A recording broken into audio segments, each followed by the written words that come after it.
Hello dear friends, एक बार फिर आपका हमारे यूट्यूब चैनल पर स्वागत है। आज हम डिस्कस करेंगे एसएससी सीजीएल मेंस के लिए मैथ्स के टॉप 30 क्वेश्चंस। ये क्वेश्चंस जो आपका एसएससी सीजीएल 2024 का एग्ज़ाम होने वाला है उसके लिए, और अभी जो हाल ही में सीएचएसएल का एग्ज़ाम चल रहा है उसके लिए काफ़ी इम्पोर्टेंट होने वाला है ये सेशन।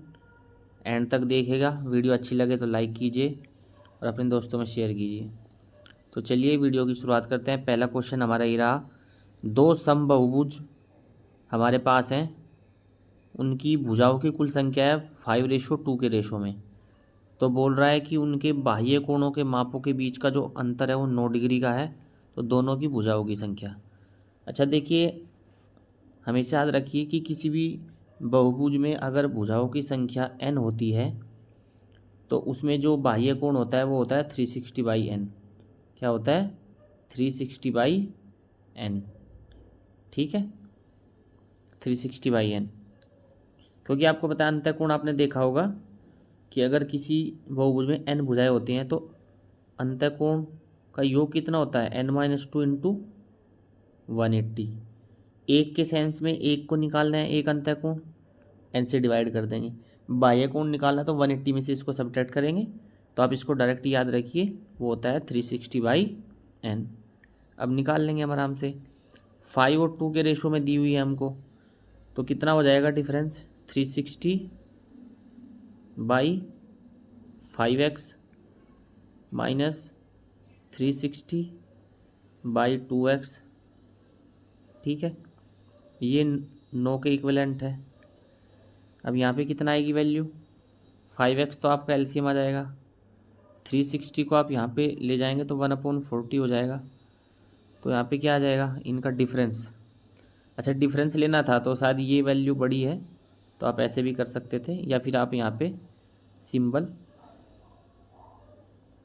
ये वाला लगा सकते थे। तो 5 - 2 होता है 3, और सॉरी नीचे 10 आएगा। एलसीएम क्या आएगा? 10x। तो जो हमारे पास आंसर आएगा वो आएगा 12। तो x किसके इक्विवेलेंट है? 12 के। तो हमारे पास जो वैल्यूज़ आ जाएंगी 5 इंटू 12 60, 2 इंटू 12 24, ये आ जाएगा। एक शंकु के छिन्नक के दो गोलाकार फलकों की त्रिज्याएं दी हुई हैं, छिन्नक की ऊंचाई। अच्छा, छिन्नक का वॉल्यूम पूछा है। छिन्नक का वॉल्यूम क्या होता है?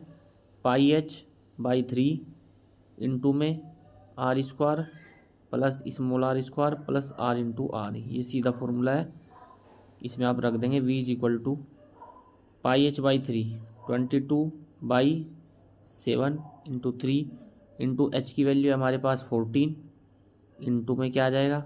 r² 15 का स्क्वायर प्लस स्मॉल r² और प्लस 15 का 90। इसको बस आपको सोल्व करना था। देखिए 7 से तो ये कट जाएगा, 7 दूनी 14, 7 तिये 21, तो 44/3। अच्छा एक बात बताइए आप, देखिए यहाँ पे आपको क्या लॉजिक लगाना है ना, पूरा भी सोल्व करने की जरूरत नहीं है। मुझे इतना पता है कि जो आंसर्स हैं सारे के सारे इंटीजर में हैं, और जब सारे आंसर इंटीजर में हैं तो सीधी सी बात है 3 से कट ही जाएगा, इसको सोल्व नहीं करना है। 44 यानी कि 11 का मल्टीपल होगा आंसर। ठीक है, देखिए ये टेक्निक आपको आनी चाहिए अगर आप सीजीएल मेंस की तैयारी कर रहे हैं, सीपीओ की कर रहे हैं, सीएचएसएल की कर रहे हैं। क्वेश्चंस को अगर आपको जल्दी से सोल्व करना है तो देखिए अभी इनमें से हम देख लेते हैं। वो आंसर 4 का और 11 का मल्टीपल होगा। अब 4 और 11 का मल्टीपल अगर हम चेक करें, देखिए एक सेकेंड रुकिए, 4 और 11 का मल्टीपल देखिए यहाँ पे मैं आपको बता देता हूँ। अब 4 और 11 का मल्टीपल चेक करना है आपको। देखिए ये 4 से डिविजिबल है, पहले 4 से मैं चेक कर रहा हूँ, 4 से ये भी डिविजिबल है, ये डिविजिबल 4 से ही नहीं है, तो ये तो आंसर नहीं हो सकता। और चौथा ऑप्शन है वो 4 से डिविजिबल है। 11 से डिविजिबल देख लो कौन सा ऑप्शन है, 7 और 5, ये तो नहीं है। ठीक है, 9 और 9 ये हो सकता है। अब डी ऑप्शन और देख लेते हैं। डी ऑप्शन क्या है? 5 3 2 है, यानी कि 7 और 11, ये भी नहीं होगा। ठीक है, तो हमारे पास एक ही ऑप्शन बचता है ये ठीक है। तो पूरा सोल्व करने की ज़रूरत नहीं है, यहाँ पे तो मैं आपको समझाने के लिए इतना टाइम ले रहा हूँ, अदरवाइज इसमें पेन आपको पेपर उठाने की ज़रूरत ही नहीं है, आप सीधे इसको मार्क कर सकते थे। तो ये स्किल आपको डेवलप करनी है। अगला क्वेश्चन है 10 मीटर लंबा एक खंभा है, एक ऊर्ध्वाधर दीवार ए बी के खिलाफ तिरछा रखा हुआ है जो 36 से 30 डिग्री का कोण। ये बोल रहे हैं कि हमारे पास 10 मीटर लंबा एक खंभा है और अच्छा खंभा तो क्षैतिज है, दीवार है ए बी, ठीक है, दीवार है ए बी और हमारे पास ये एक खंभा है, ये तिरछा खड़ा हुआ है 30 डिग्री के एंगल के साथ, ठीक है। अब बोल रहा है ये 10 मीटर लंबा है, तो जब ये 30 होता है तो सीधी सी बात है ये 5 होगा, अगर ये 10 है। आपको साइन 30 ऐसे लिखने की जरूरत नहीं है, आपको इतना तुरंत पता होना चाहिए कि अगर ये 30 है तो ये 5 है 10 है, क्योंकि साइन 30 होता है 1/2। अब बोल क्या रहा है, खंबे का निचला हिस्सा दीवार से कितनी दूर, मतलब ये डिस्टेंस पूछ रहा है, निकाल सकते हो 10 का स्क्वायर माइनस 5 का स्क्वायर पाइथागोरस थ्योरम से। तो क्या आ जाएगा स्क्वायर रूट ऑफ, अच्छा 10 और 5 में 5 कॉमन है तो 5 तो बाहर ही आ जाएगा, 2 का स्क्वायर माइनस 1 का स्क्वायर यानी कि 1, तो 5√3 आ जाएगा आंसर, 5√3 डी ऑप्शन में है, ठीक है। अगला क्वेश्चन है यहाँ पे ट्रिग्नोमेट्री का है, बेसिकली आपको वैल्यू पुट करनी है, बस कर दीजिए वैल्यू पुट। साइन 30 1/2 होता है, कोट 45 तो 1 ही होता है, तो ये आ जाएगा 1/2 माइनस कोसेक 60 tan 30, कोसेक 60 की वैल्यू क्या होती है 2/√3 इंटू में tan 30 की होती है 1/√3, ठीक है, अपॉन tan 60 कोट 30। अच्छा कोट 30 और tan 60 तो इक्वल ही होते हैं, ऐसे ही साइन 60 और कोस 30 भी इक्वल होते हैं, तो tan 60 का स्क्वायर कर देंगे हम √3 का स्क्वायर प्लस साइन 60 का होल स्क्वायर कर देंगे यानी कि 3/4, ठीक है। अब देखिए 1/2 माइनस 2/3 अपॉन 4×3 12 और 3 15/4, 15 4 वहाँ पे मल्टीप्लाई में आ जाएगा, ठीक है, इज इक्वल टू 3 - 4 यानी कि माइनस का 1/6 यानी कि 4/6 गुणा 15, 2 दूनी 4 2 3 6, तो माइनस के 2/45 आ जाएगा, ठीक है, ये आ जाएगा आंसर। अगला क्वेश्चन है A B plus B C plus C दिया हुआ है हमको 18, A plus B plus C 15, A square plus B square plus C square. तो सिंपल सा A plus B plus C का होल स्क्वायर का फॉर्मूला लगा देंगे इसमें। तो देखिए हमारे पास जो ए प्लस बी प्लस सी का होल स्क्वायर होता है वो क्या होता है, वो होता है A square plus B square plus C square, जो हमको चाहिए मान लो X plus 2 into A B plus B C plus C A जो कि दिया है हमारे पास 18। अच्छा ये कितना दिया था, ये दिया था 15, तो 15 का स्क्वायर 225, 18 दूनी 36। पूरा सोल्व करने की जरूरत नहीं है, 15 में 6 गए 9, यूनिट डिजिट 9 इसी ऑप्शन में थी, ठीक है, तो यही आंसर आपका हो जाएगा, ठीक है। अगला क्वेश्चन है समान वॉल्यूम वाले 2 बर्तन हैं, उनमें मिल्क और वाटर का रेशो दिया है। तो ये हमारा मिक्सचर वाला और एलिगेशन वाले चैप्टर से है और रेशो वाले से 6:5 7:4 किस रेशो में मिलाएं कि मिश्रण जो है वो 7:5 के रेशो में हो जाए, ठीक है, ये आपको बताना है। देखिए क्या करेंगे इसमें, हमारे पास मिल्क और वाटर का जो रेशो है, ठीक है, पहले में कितना है 6:5, दूसरे सॉल्यूशन में है 7:4। सबसे पहले क्या करेंगे, दोनों की क्वांटिटी इक्वल है, वॉल्यूम सेम है, तो सेम करेंगे, पहले से सेम ही दिया हुआ है तो ये तो बहुत आसान हो गया, 11 है, ये भी 11 है। अब सीधे क्या कर देंगे, देखिए 2 तरह से कर सकते हैं इसको, 7:5 होना चाहिए, यानी कि ये 7 पार्ट ये 5 पार्ट, ठीक है। अब कर देंगे तो पहले वाली क्वांटिटी कितनी आएगी 42 और 35, 42 और 35 कितना होता है 77 होता है, ठीक है। अच्छा जैसे ही मैंने देखा ना यहाँ पे 77 है, मुझे पता चल गया आंसर यही होने वाला है, ठीक है, क्योंकि 77 है तो इसके 2 ही मल्टीपल है 7 और 11, तो 7 कटता तो 11 आता, लेकिन 11 किसी ऑप्शन में है ही नहीं, तो 11 कैंसिल हुआ होगा, तो इसलिए 7 आ गया। 5 एक सेकेंड 5 आ ही नहीं सकता, 3 आ ही नहीं सकता, यहाँ पे भी नहीं आ सकता, 4 भी नहीं आ सकता, तो इसलिए यही आएगा। लेकिन इसको हम कैलकुलेट भी कर सकते हैं, बट आपको इतना आइडिया होना चाहिए कि आप कैसे जल्दी से जल्दी अपना आंसर निकाल सकते हैं। ये तो फिर भी कर लेंगे। देखो हम यहाँ पे 35 और 20 45, तो देखिए 1 सेकंड, 7 छंग 42, 42 और 35 77 हो गए, 35 और 20 55 होते हैं, सॉरी। तो देख 11 7 77, 11 5 55, तो यही आ जाएगा। ठीक है। अगला क्वेश्चन है, रणवीर ने एक ही कीमत पर 2 लैपटॉप खरीदे। एक लैपटॉप को 7% के लॉस पर बेचा, दूसरे को 9% के प्रॉफिट पर बेचा। तो टोटल प्रॉफिट लॉस जो भी उसका हुआ वो कितना हुआ है? सिंपल है, CP और SP दोनों सेम प्राइस पे खरीद रहा है। तो मान लो 100 रुपये में खरीदा, पहले को भी और दूसरे को भी। एक को 7% के लॉस पर मतलब 93 में बेच दिया, एक को 9% के प्रॉफिट पर 109 में बेच दिया। तो टोटल कितने में खरीद रहा है? 200 में खरीद रहा है। बेच कितने में रहा है? 202 में बेच रहा है। तो 200 पे 2 रुपये का फ़ायदा, तो 100 पे कितना? 1% हो जाएगा। अगला क्वेश्चन है, सुधा अपनी आय का 15% सेव करती है। यदि उसका एक्सपेंडिचर 20% बढ़ता है और सेविंग 60% बढ़ती है, तो इनकम कितने % बढ़ेगी? तो ये तो एलिगेशन का क्वेश्चन है, एलिगेशन से बहुत जल्दी हो जाता है। हमें पता है इनकम इज इक्वल टू क्या होता है? Saving plus expenditure. ठीक है। अब देखिए हम यहाँ पे लिख लेते हैं सेविंग, यहाँ पे लिख लेते हैं एक्सपेंडिचर। सेविंग उसकी 60% बढ़ी है, तो मतलब कितनी हो गई है? सेविंग है उसकी 160%, एक्सपेंडिचर कितना है? 120%। ये वैल्यू हमको पता नहीं कि इनकम कितनी है। ठीक है, मान लेता हूँ मैं x है। ठीक है। अब यहाँ पे जो एलिगेशन लगाते हैं हम, यहाँ पे जो वैल्यू आती है वो क्या आता है? इनका रेशो आता है। और रेशो कितना है? 15% सेव कर रहा है, मतलब सेविंग 15 है, तो एक्सपेंडिचर कितना हुआ होगा? 85 का। तो रेशो क्या आ रहा है?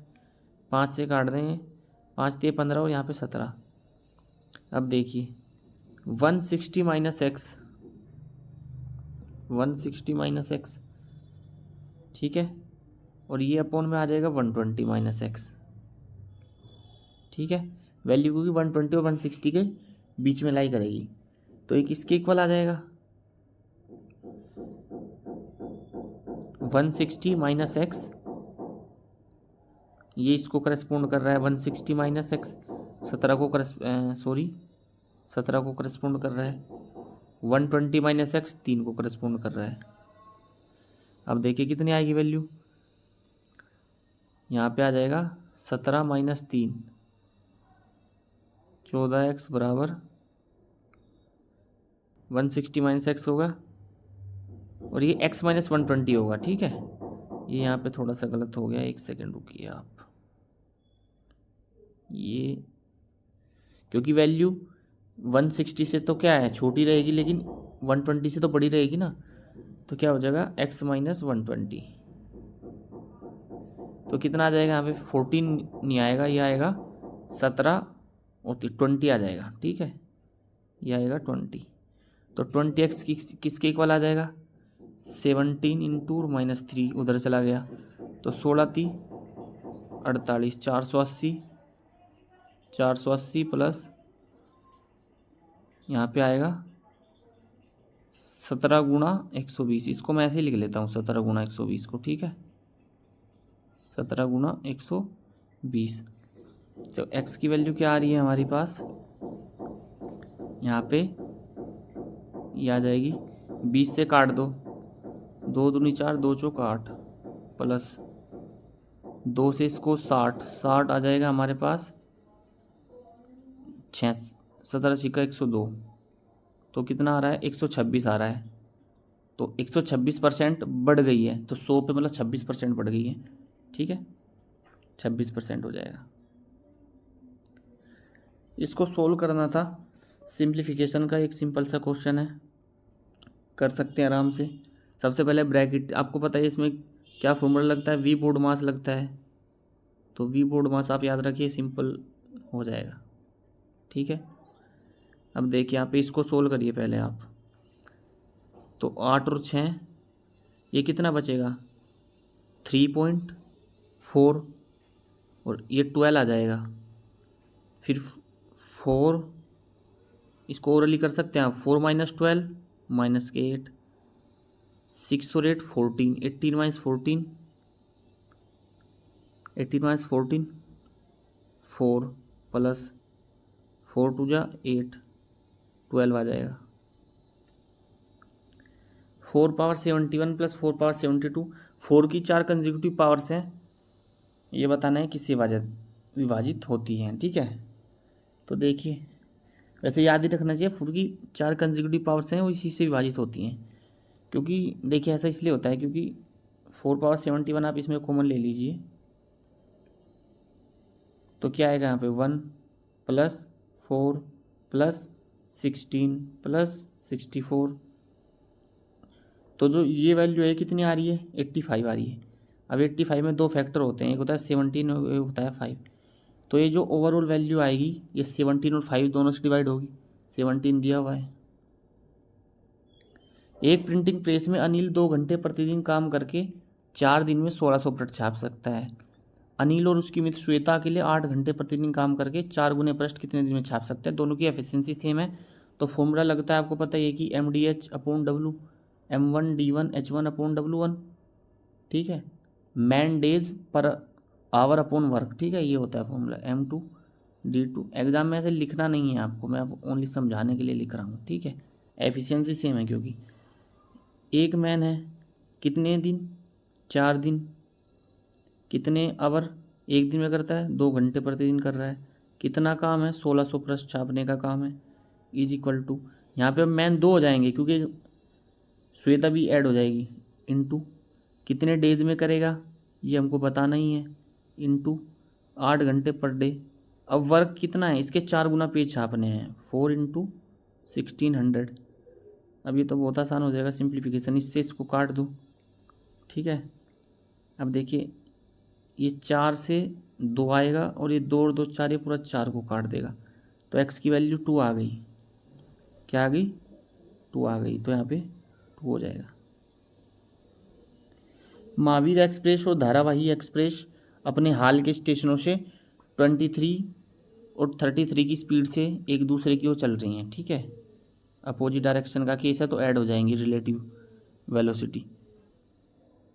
ये पता चलता है कि धारावाही एक्सप्रेस ने महावीर एक्सप्रेस से 80 किलोमीटर दूरी तय कर ली है जब ये मिलती है।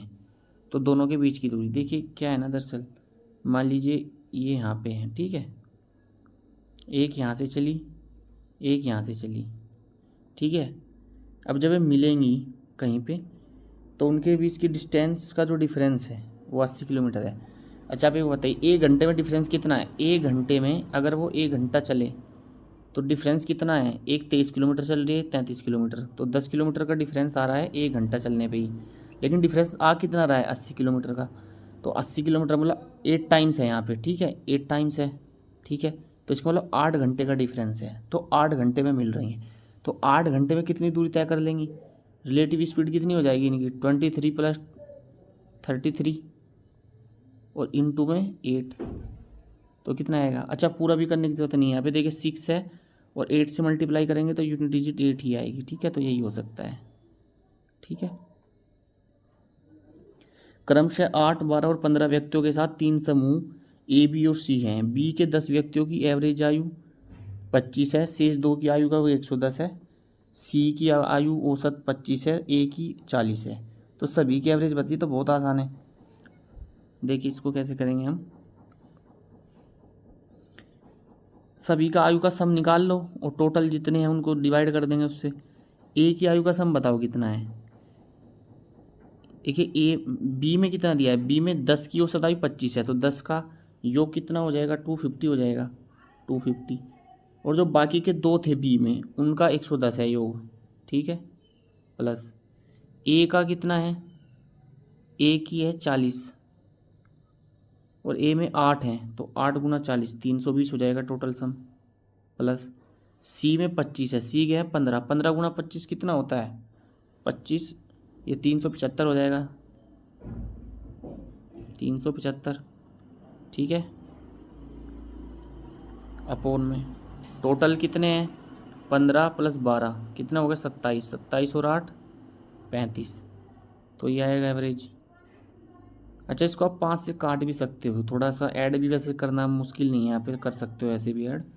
250 110 कितना हो गया 360, 680, 680 और 300 980, 980 + 75, 980 + 75 कितना हो जाएगा 1055 बटे में 35।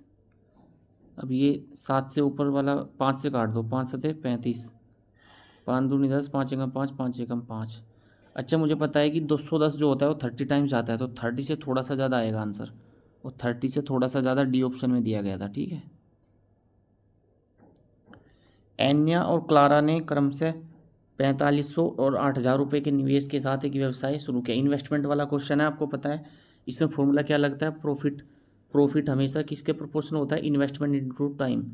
इन्वेस्टमेंट कितना किया गया, कितने टाइम के लिए किया गया। यहाँ पे टाइम दिया नहीं है, तो इसका मतलब इक्वल टाइम के लिए किया गया है, तो इसका मतलब जो इन्वेस्टमेंट किया प्रॉफिट का रेशो भी वही होगा, इन्वेस्टमेंट रेशो प्रॉफिट रेशो हो जाएगा। इन्वेस्टमेंट का रेशो कितना है यहाँ पे 45 और 80, फिर से 5 से काट दो, 5 नम 45 और 16 पंजी, यानी कि ये आ गया रेशो। ये हमारे पास है प्रॉफिट का, अच्छा सॉरी, अलग अलग टाइम के लिए दिया गया है और टाइम का रेशो पूछा है, ठीक है। तो इन्वेस्टमेंट का रेशो आ गया, ये टाइम का यहाँ पे कुछ रेशो आना चाहिए, और दोनों की प्रोडक्ट होने के बाद क्या आना चाहिए 3:2 आना चाहिए, तो आसान है। इसको इससे डिवाइड कर दो 1/3, और यहाँ पे 1/8, तो क्या आ जाएगा 8/3 आ जाएगा। राम के पास ए बी और सी 3 कीमती धातुएं हैं, इनकी क्वांटिटी का रेशो उसके पास इतना है और इनके प्राइस का रेशो इतना है।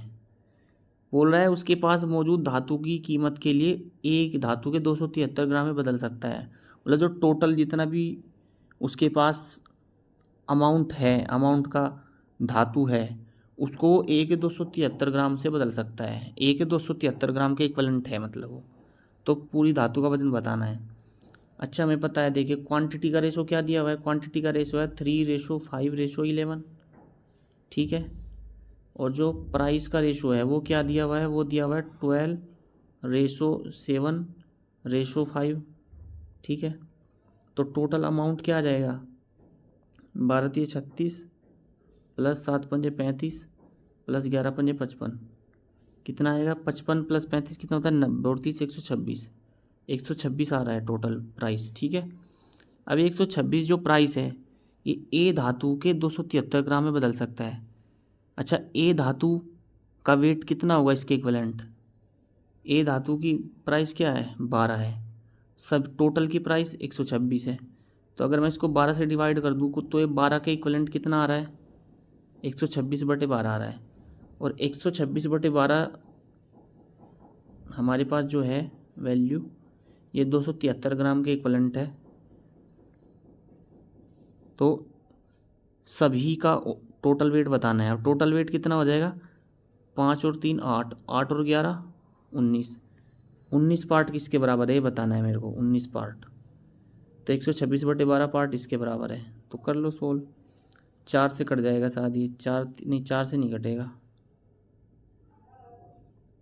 ये कटेगा यहाँ पे 3 से, 3 चौक 12, 3 चौक 12, 3 दूनी 6, ठीक है। यहाँ पे 7 से भी कट सकता है ये, 7 छंग 42, 7 ते 21, 7 नम 63 39, 3 से काट दो, 3 दूनी 6, 3 से आ जाएगा 13, ठीक है, 2 दूनी 4, यानी कि जो एक पार्ट है वो 26 के इक्विवेलेंट आ रहा है, एक 26 के इक्विवेलेंट है। 19 किसके इक्विवेलेंट आएगा, क्योंकि टोटल तो 19 है ना, ये 9 6 54, लास्ट में 4 आएगा आंसर में, लास्ट में 4 आएगा, तो 494 हो जाएगा, ठीक है। अगला क्वेश्चन है, किसी धनराशि पर साधारण ब्याज मूल राशि का 1/4 है, टाइम और रेट दोनों बराबर हैं, तो बहुत आसान सवाल है, PRT/100 से हो जाएगा। साधारण ब्याज है मूल राशि का 1/4, P/4 इज इक्वल टू कितना है, P R T upon 100, P into R T upon 100, R और टी बराबर है तो आर स्क्वायर अपॉन 100, पी से पी कट गया, 4 से आ जाएगा यहाँ पे 25, आर स्क्वायर 25 है तो आर कितनी आ जाएगी 5%। इनका बहुलक बताना है तो ये देखना है इनमें सबसे ज़्यादा बार रिपीट कौन हो रही है, फ्रीक्वेंसी। ऐसे क्वेश्चन में देख क्या करते हैं, जनरली गलती हो जाती है, आदमी इसको थोड़ा लाइटली ले लेता है। देखिए क्या करते हैं ना, हम स्टार्टिंग से देते हैं 275 है, ये देखिए कितनी बार आया है, एक ही बार आया है, तो यहाँ पे लिखते हुए चलते हैं आप, ठीक है ऐसे, ठीक 275 1 टाइम्स, 256 कहीं नहीं है, ये भी एक ही बार है। अब मन में भी याद रख सकते हैं 857, ये भी एक ही बार है, 273 ये भी एक ही बार है, ठीक है, 668 ये भी एक ही बार है, लेकिन नहीं 275 जो है वो 2 बार था, तो अब देखेंगे सभी एक बार है, लेकिन 275 2 बार है तो 275 ही आ जाएगा इसका बहुलक, 2 बार था ये, ध्यान से देखना है। एक बैग में 5 लाल 6 काली 4 हरी और 3 सफ़ेद गेंद है, मेंस में प्रोबेबिलिटी भी आता है, तो आप प्रोबेबिलिटी को भी अच्छे से देख लीजिए, इसके भी क्वेश्चन यहाँ पे आते हैं। बोल रहा है कि 2 गेंदें निकाली जाती हैं तो संभावना ज्ञात कीजिए कि दोनों, अच्छा मार्बल हैं, मार्बल दोनों सफ़ेद हैं, ठीक है हो जाएगा। टोटल अवसर कितने आएंगे, 2 टोटल गेंदें हमारे पास, 5 और 6 11 और 4 15 और 3 18, 18 में से कोई भी 2 निकल सकती हैं, लेकिन हमें चाहिए सफ़ेद, सफ़ेद कितने 3, तो 3 में से 2 निकलनी चाहिए। 3C2 की वैल्यू होती है 3 अपॉन 18C2, 18 इंटू 17 और अपॉन में 2, 2 नम 18, 3/17 गुणा 9 कितना होता है 153, तो 3/153 आ जाएगा। निम्नलिखित आकृति में ए बी और सी डी व्यास हैं, अच्छा ये और ये क्या है, व्यास हैं। ए ओ डी 80 है, ए ओ डी ये 80 है, पूछा क्या है ए डी सी ये वाला एंगल पूछा है, तो आसान है। देखिए ये एंगल है हमारे पास 80, ठीक है, और ये रेडियस है इसकी, तो ये एंगल और ये एंगल तो बराबर होंगे, तो कितने कितने के हो जाएंगे, 50-50 के हो जाएंगे, तभी तो टोटल तीनों का 180 होगा सम। यदि घन का विकर्ण है 2√12 तो वॉल्यूम का कुल क्षेत्रफल से अनुपात, अच्छा घन का विकर्ण क्या होता है a√3, तो a√3 की जो वैल्यू है वो कितनी दी हुई है इसने, वो दी हुई है हमारे पास 2√12। अच्छा √12 को क्या लिख सकते हैं आप, 2√3, √3 से √3 कैंसिल, तो a की वैल्यू क्या आ गई, a की वैल्यू आ गई 4, a की वैल्यू 4 आ गई, तो वॉल्यूम क्या होता है a क्यूब होता है, तो 4 इंटू 4 अपॉन कुल क्षेत्रफल क्या होता है घन का 6 स्क्वायर, 6 इंटू 4 2 4 से 4 कट गया, 4/6 2/3 होता है। अगला क्वेश्चन है फाइव की वैल्यू बतानी है, √2 sec 5 minus tan 5 equal to 1, √2 sec 5 minus tan 5 equal to 1। देखिए आप इसको साइन कोस में मत करना, उसमें बहुत टाइम लग जाएगा। आप इसमें फाइव की वैल्यू ना एज्यूम करके देखिए, मेरे को हिंट मिल रहा है कि जो वैल्यू है ना राइट साइड में 1 है, कंप्लीट वैल्यू मिल रही है। तो sec 5 में देखो √2 कैंसिल कैसे होता है, मतलब इसका जो रूट का साइन है वो कैसे हट सकता है, 45 रख सकते हैं, 45 से चेक कर लो। अगर मैं 45 रखूँ तो sec 45 √2 होता है, तो √2 इंटू √2 2 हो जाएगा, और tan 45 1 होता है, तो 2 - 1 1 सेटिस्फाई कर रहा है, तो 45 हो जाएगा। यदि x³ + 1/x³ 65/8 है और x 1 से बड़ा है तो x6 - 1/x6, देखिए x³ + 1/x³ is equal to है 65/8, क्या है 65/8। अब देखिए एक तो तरीका है कि आप इसका स्क्वायर कीजिए, x6 + 1/6 निकालिए, फिर निकाल सकते हैं, लेकिन मुझे यहाँ पे एक चीज़ दिखाई दे रही है कि जो इसने जो वैल्यू दी है ना, ये बड़ी थोड़ी ट्रिकी वैल्यू दी है। अगर आप थोड़ा सा भी यहाँ पे सोचें ना, इसको आप डिवाइड कीजिए, ये आ जाएगा 8 + 1/8, तो ये इसके फॉर्म में आ ही चुका है, यानी कि ये क्या है, ये हमारे पास 2^3/1 1 + 1/2^3, तो यानी कि मेरे को यहाँ से इस क्वेश्चन में x की वैल्यू डायरेक्ट ही मिल रही है, उस तरह से करने की ज़रूरत है ही नहीं, उससे लंबा चला जाएगा। अब 2 रख दीजिए यहाँ पे, x⁻6 मतलब 2⁻6 कितना होता है 64 - 1/64, अच्छा 64 का स्क्वायर, लेकिन 64 का स्क्वायर अगर आप करेंगे ना, वैसे तो याद भी होना चाहिए, नहीं याद है तो देखिए, मुझे पता है यहाँ से यूनिट डिजिट मिलेगी 6 और 6 में से 1, यानी कि यहाँ पे यूनिट डिजिट जो आएगी 5 आएगी और 5 इसी ऑप्शन में था। ठीक है, तो यही आंसर हो सकता है। अगला क्वेश्चन है, एक दुकानदार ग्राहक को दो प्रकार की छूट देता है, 30%, 20% और एक देता है 50%। दोनों के बीच डिफरेंस, अर्थात 30 और 20 की जो छूट होती है उसका इक्विवेलेंट कितना होता है, याद ही रखना चाहिए वैसे आपको कि 30-20 में कितना आएगा, 50 - 6 44 आएगा। ठीक है, ऐसे निकाल सकते हैं ना इसको, 30 + 20 - 30 × 20/100, a + b + ab/100 होता है। ठीक है, यहाँ पे आ जाएगा 5 × 5 = 30, 50 - 6 44, तो ये 44% की है, वो 50% की है, तो डिफरेंस कितना है 6% का। समीकरण की वैल्यू बतानी है, सोल्व करना है बेसिकली इसको। 56 प्लस इसका 12% कितना आएगा, इसको 12 से आप गुणा कर लीजिए, 12 0 0, 12 × 5 = 60, 12 × 7 = 84 और 6 = 90, 12 × 9 = 21, नीचे 100 भी था तो 2 0 कट जाएंगी, प्लस 210 और 56 कितना होता है 266, प्लस यहाँ पे 10 से इसको भाग देंगे तो 52, 52 × 3 कितना होता है 150 और 6 156। अच्छा लास्ट में 2 आएगा, मुझे इतना दिख रहा है, यही हो सकता है। 16y 96 x 6 से 36 से डिविजिबल है, डिविजिबिलिटी का क्वेश्चन है। x + y/x² का वैल्यू बताना है। x न तो अभाज्य और नहीं भाज्य। अच्छा ऐसी कौन सी संख्या जो न तो भाज्य न अभाज्य, इनडायरेक्टली इसने x की वैल्यू हमको बता ही दी है कि x की वैल्यू 1 है। ठीक है, क्योंकि 1 न तो भाज्य होता है ना भाज्य। अब बेसिकली हमको y की वैल्यू निकालनी है। हमारे पास नंबर है 16y 96 x 6, 36 से डिविजिबल है, मतलब 9 से डिविजिबल है, 4 से डिविजिबल है। 4 से डिविजिबल है तो ये वैल्यू, अच्छा x की तो वैल्यू हमको 1 पता चल चुकी है और 1 सेटिस्फाई भी कर रहा है। देखो 4 से डिविजिबल है, 9 से डिविजिबल होने के लिए सम 9 से डिविजिबल होना चाहिए। 9 को तो कैंसिल कर दो, 6 और 6 12 और 1 13 और 6 18 और 1 19 आ रहा है। 19 में क्या जोड़ें, 9 से मल्टीपल अगर आप निकालेंगे 9 × 3 = 27 होता है, तो 19 में 27 जोड़ने के लिए कहाँ तक जाएंगे, 8 जोड़ेंगे तो ये वैल्यू आ जाएगी 8। तो 8 और ये आ रही है 1, तो 8 + 1 9, 9/1 का स्क्वायर यानी कि 9 ही आ जाएगा। ए और बी एक कार्य को 180 दिन में कर सकते हैं, बी एक अकेला 240 में, ए अकेला कितने में करेगा, ये तो आसान है। देखिए ए + बी ये कितने में कर रहे हैं 180 में कर रहे हैं, बी अकेला कितने में कर रहा है 240 में कर रहा है। इनका एलसीएम कितना आएगा 720 आएगा।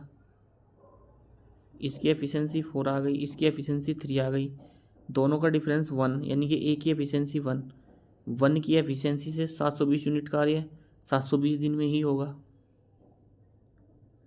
एक निश्चित राशि पर 2 वर्ष के लिए, यहाँ पर ये मिसप्रिंट था तो मैंने इसको करेक्ट किया है, 5% प्रति वर्ष की दर से साधारण ब्याज और चक्रवृद्धि ब्याज के बीच का अंतर 74 रुपये है मूलधन।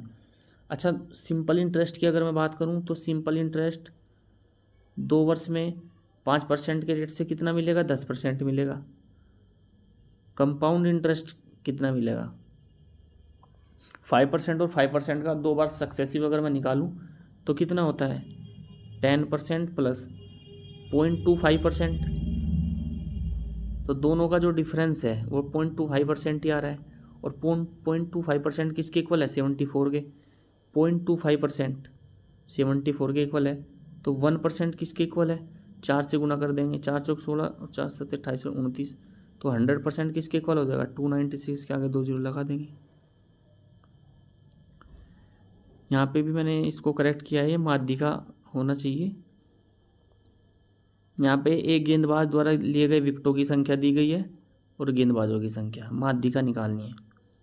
देखिए यहाँ पे हमारे पास क्या होगा ना, संचयी बारंबारता से ये क्वेश्चन आराम से हो जाएगा। ठीक है, विकेटों की संख्या क्या है 1 2 3 4 5, और इनकी जो फ्रीक्वेंसी है वो क्या क्या है, 4 3 6 5 2। संचयी बारंबारता निकाल देंगे, 4 और 3 7 और 6 13 और 5 18 और 2 20, ऐसे है ना, ऐसे जोड़ते चले जाते हैं। ठीक है, अब 20/2 n/2 कितना आ रहा है, 10। अब 10वां टर्म देखो कहाँ पड़ रहा है, 10वां टर्म कहाँ पड़ेगा, 10वां टर्म इसमें पड़ेगा। ठीक है, इसमें तो वर्ग वाला वर्ग अंतराल का तो क्वेश्चन है नहीं, तो सीधे निकाल देंगे। तो n/2 term plus n/2 plus 1th term upon में 2, तो 10वां टर्म और 11वां टर्म, तो 10वां प्लस 11/2, तो 10वां भी इसी में आ रहा है, 11वां भी इसी में आ रहा है, तो 3 + 3 और उसका आधा भी 3 ही होगा, तो 3 ही आंसर आ जाएगा। एक त्रिभुज ABC में AB 8 है और AC 5 है, भुजा BC के मान के बारे में क्या सत्य है। देखिए हमेशा याद रखिए, ABC ये 8 है और ये 5 है। हमेशा याद रखिए कि किसी भी त्रिभुज की एक भुजा जो होती है ना, वो दोनों के अंतर से बड़ी होती है 8 - 5 से, और उनके योग से छोटी होती है 8 प्लस। एक घनाभ है जिसकी लंबाई चौड़ाई और ऊंचाई दी हुई है हमको, और एक वृत्त है जिसकी त्रिज्या दी हुई है। तो घनाभ का आयतन और वृत्त का आयतन का अनुपात, वृत्त का आयतन वृत्त तो 2D फिगर है, तो वृत्त में तो आयतन होता ही नहीं है। या तो ये क्वेश्चन गलत है, या फिर हमारे पास, हाँ इसने ऑप्शन दिया ना, ऑप्शन दिया है इसने, क्वेश्चन गलत नहीं है, निर्धारित नहीं किया जा सकता इसको। ठीक है, वृत्त तो 2D फिगर है, इसमें वॉल्यूम थोड़ा होता है, गोले में वॉल्यूम होता है, स्पेयर अगर देता तो हो जाता। इसका आंसर डी होगा। तो ये थे हमारे 30 क्वेश्चंस जो आज हमने डिस्कस किए। वीडियो अच्छा लगा हो तो लाइक कीजिए। चलिए मिलते हैं एक नई वीडियो में, तब तक के लिए नमस्कार, जय हिंद।